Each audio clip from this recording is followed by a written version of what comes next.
Shortly after the Battle of Fort Sumter, Virginia is going to change the tides of the war by joining the Confederacy.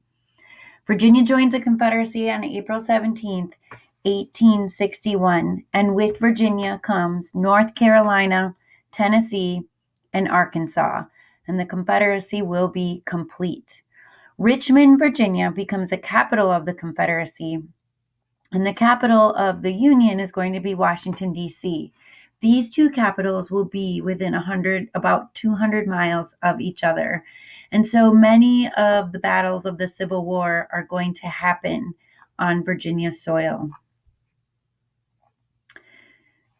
An important person in Virginia, an influential person in Virginia, was Robert E. Lee.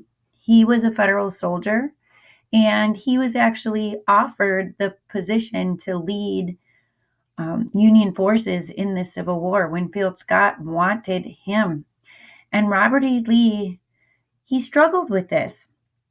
He didn't believe in secession. He thought it was wrong. Yet, he had to weigh his beliefs about secession with raising his sword to his home. And his home was Virginia. And he explains this in a letter to his son. Secession is nothing but revolution. The framers of our Constitution never exhausted so much labor, wisdom, and forbearance in its formation, and surrounded it with so many guards and securities if it was intended to be broken by any member of the Confederacy at will. So here he says that our framers worked really hard to establish a government, and they made it so that it would be a good system and shouldn't be broken. But he goes on to say, still a union that can only be maintained by swords and bayonets, and in which strife and civil war are to take the place of brotherly love and kindness, has no charm for me. So if we have to fight to keep this union together, he's saying, it's not worth it. If the union is dissolved, the government disrupted, I shall return to my native state, which is Virginia, and share the miseries of my people, and save in her defense, I will draw my sword no more. And so here he says that he will be done unless he has to defend Virginia, which, as you will see, he does. The next part here is a really important part of our discussion, and that is the discussion about the border states and the importance about the border states. So take a look at the map. The yellow states are known as border states, and they are slave states. We have Maryland.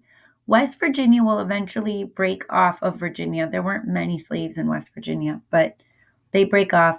We have Kentucky, okay, and we have Missouri. So those are slave states, but they decided to remain with the Union. They decided not to secede, which is why Abraham Lincoln does not make the war about slavery.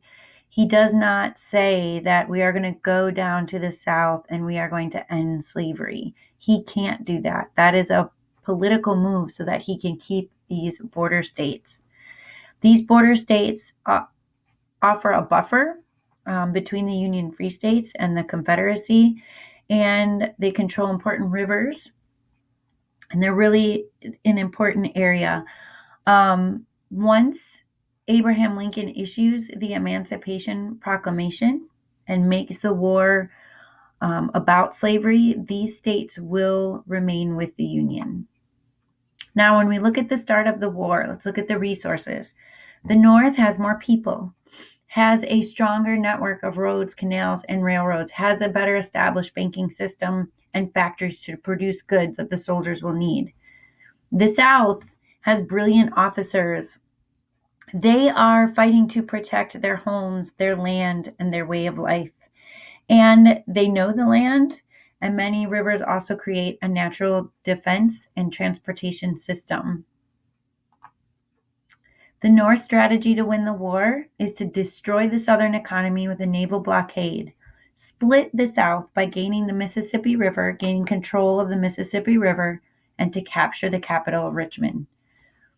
The South, their plan is to wear down the North by fighting a defensive war capture the Union capital, Washington, D.C., and use their cotton to get help from other nations. And here you can see what was described in the video earlier. This is Winfield Scott's idea of called the Anaconda Plan, this idea of cutting the South off from any supplies and materials. And if it works, this could be a way to not have any violence and war and to make it more of a trade war.